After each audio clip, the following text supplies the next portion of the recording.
Salve, salve galera! Gabriel Liberato aqui na área. Neste vídeo a gente vai bater um papo sobre a reforma tributária, sobre a PEC 45/2019, que inclusive já foi aprovada na Câmara dos Deputados no último dia 7 de julho e depois foi encaminhada, a matéria foi encaminhada ao Senado Federal, que deve ser discutida e votada provavelmente até o final do mês de outubro. Mas para ser promulgada, para ser aprovada, ela precisa passar por 2 turnos de votação no Senado e ser aprovada por maioria qualificada de 3/5 dos senadores. Caso haja divergência, a matéria de divergência ainda volta para a Câmara dos Deputados para ser votada e então promulgada. Ou seja, o que a gente vai falar aqui, algumas coisas ainda podem sofrer alteração, mas o que eu selecionei aqui para você é a essência da reforma tributária e é o que vai mexer no seu bolso, exatamente o que você precisa saber para entender o que está rolando lá e como isso vai impactar diretamente a sua vida financeira. Vem comigo que esse vídeo é super importante para você.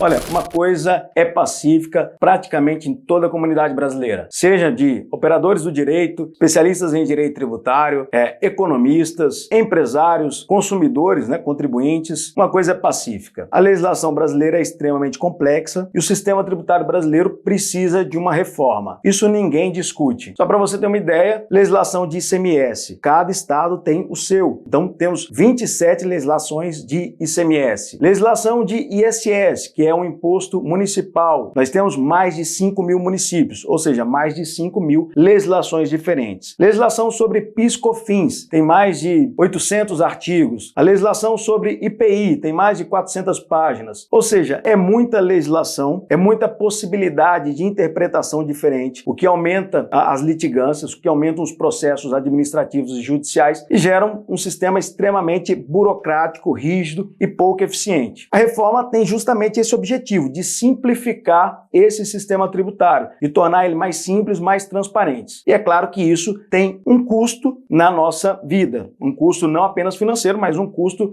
de mudanças, de alterações na forma como a gente recolhe os impostos, da forma como a gente paga os impostos. E é sobre isso, sobre os principais aspectos da reforma tributária que eu vou mostrar para você e descer em detalhes, de forma bastante objetiva, direto ao ponto, sem viés ideológicos, para você entender o que está rolando, o que está mudando. Para ficar bem didática a explicação, eu fiz um mapa mental com 7 pontos para 7 coisas que você precisa entender para saber o que está acontecendo lá no Congresso Nacional e como isso pode impactar a sua vida. Então vem comigo. Primeira coisa que você precisa entender sobre a reforma tributária é aonde ela está se concentrando. Para isso você precisa entender um pouquinho da incidência de tributos. Então quando você vai lá no supermercado, compra arroz, feijão, carne, peixe, ovo, quando você compra qualquer item lá do supermercado ou você vai numa loja de varejo, compra uma televisão, compra um ar-condicionado, em tudo isso daí tem tributos indiretos. Aqui, nós temos cerca de 40% da arrecadação tributária do Brasil, é justamente esse daqui, o foco da reforma da PEC 45 de 2019. É aqui que vai ter criação e extinção de tributos. Sobre a renda,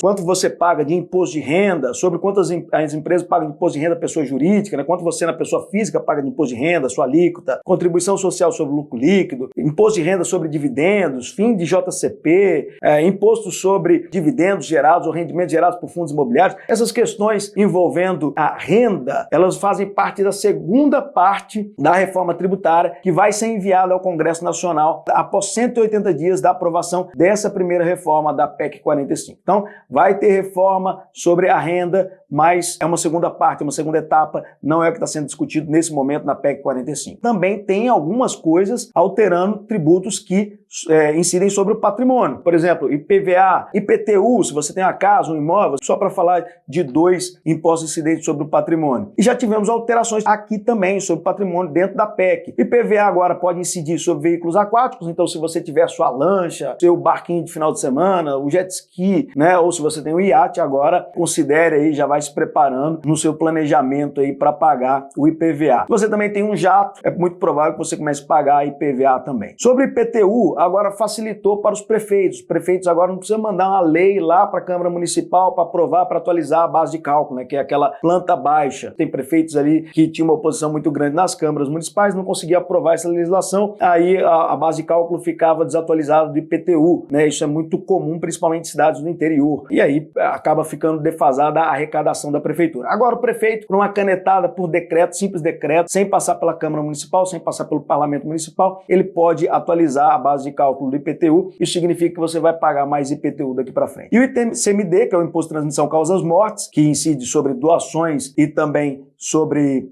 inventário, né, quando a pessoa morre e deixa o patrimônio, sobre heranças, esse também teve algumas alterações, vai incidir sobre herança também no exterior. Então, se você tem a sua offshore, já vai se preparando que vai ter, muito provavelmente, incidência de imposto sobre bens no exterior.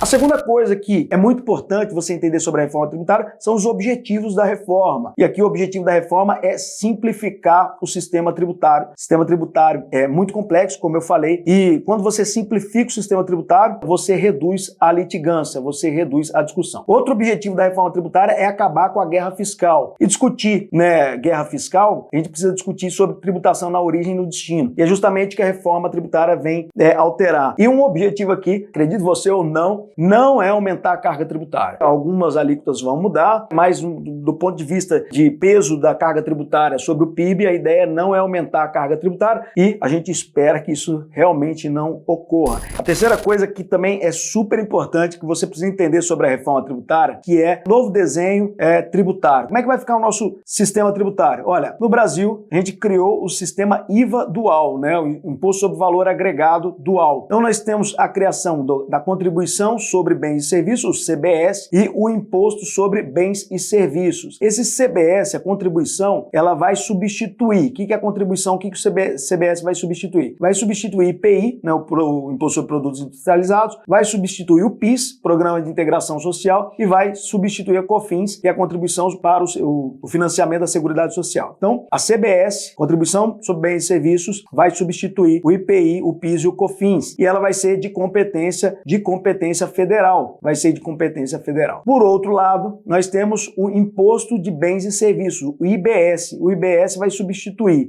o ICMS e o ISS. E esse imposto, ele é de competência estadual e municipal. E agora, como é que vai ficar? Se vai unificar? Vai criar um conselho federativo com representantes tanto dos estados quanto dos municípios para repartir esse bolo, criar, né, os critérios para repartição dessa arrecadação aqui. Então nós vamos ter aqui a criação de um conselho federativo para justamente cuidar da arrecadação aí, da gestão do IBS, do Imposto sobre Bens e Serviços. E também foi criado um imposto seletivo que pode incidir aí sobre alguns bens para desestimular o consumo, então, sobre cigarros, sobre bebidas alcoólicos, né, bens prejudiciais, produtos prejudiciais ao meio ambiente, para desestimular o consumo desses bens, desses produtos. A quarta coisa que você precisa saber sobre a reforma tributária: serão criadas novas alíquotas. A ideia é que você tenha uma única alíquota para justamente não ter mais essa bagunça de um imposto tem uma determinada alíquota, o outro tem uma determinada alíquota, essa bagunça que tem no sistema tributário brasileiro. A ideia é ter uma alíquota única padrão e essa alíquota ela vai ser definida pela lei complementar. Então agora, no âmbito da discussão da reforma constitucional, na Constituição você não define alíquota, não é matéria para você definir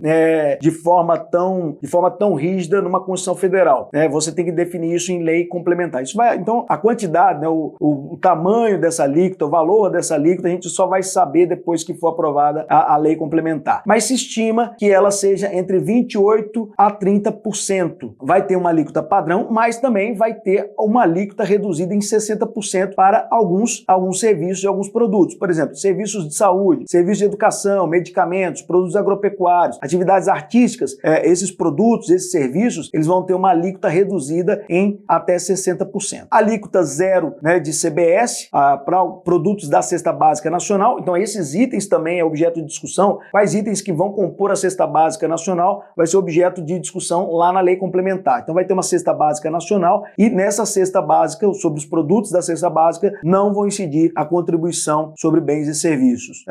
Medicamentos, né, para doenças graves e educação superior, ProUni também vai ter alíquota zero de CBS. E isenção de alíquota zero para transporte público. Então alíquota zero para transporte público. A quinta coisa que você precisa saber é que existem regimes tributários específicos, né, alguns produtos que não vai ter a mesma lógica de incidência de tributos da grande maioria dos outros tributos. Então isso daqui, a lógica de tributação é diferente, então vai ser uma outra forma de tributar esses bens aqui, esses produtos e esses serviços. Sexta coisa que você precisa saber é sobre os regimes tributários favorecidos, que é a Zona Franca de Manaus, que vai permanecer até 2073. E uma coisa muito importante que pode te impactar aí é justamente a manutenção do Simples Nacional para micro e pequenas empresas. Então, se você está no Simples Nacional, esse programa de incentivo, né, de estímulo e facilidade no recolhimento de tributos através do Simples Nacional, esse programa do governo, não vai mudar, vai continuar existindo o Simples Nacional. A sétima coisa que você deveria saber sobre a reforma tributária é que ela não vai acontecer de forma brusca, né? Nós temos um período de transição para que tudo isso aconteça. Então, um período de 2026 até 2033 para cobrança gradual dos novos tributos, do IBS e do CBS, e para a extinção dos antigos. A cada ano, 2026 até 2033, os novos vão sendo cobrados gradualmente e os antigos vão sendo extintos. E também tem um prazo bem longo aqui de 2029 até 2078 para mudança da cobrança na origem, no local de produção, para o destino, para o local de consumo. Então essas são as principais mudanças que você precisa saber, especialmente na visão do contribuinte. Meu objetivo aqui, novamente, não foi esgotar todos os temas que estão dentro da reforma tributária, ela é muito mais complexa e também abrangente, mas com essas informações eu tenho certeza que você já vai ter uma clareza maior sobre o que está acontecendo, o que pode acontecer e impactar as suas finanças. Eu espero que você tenha gostado desse vídeo, eu espero que ele te ajude e também desejo um grande abraço e vambora!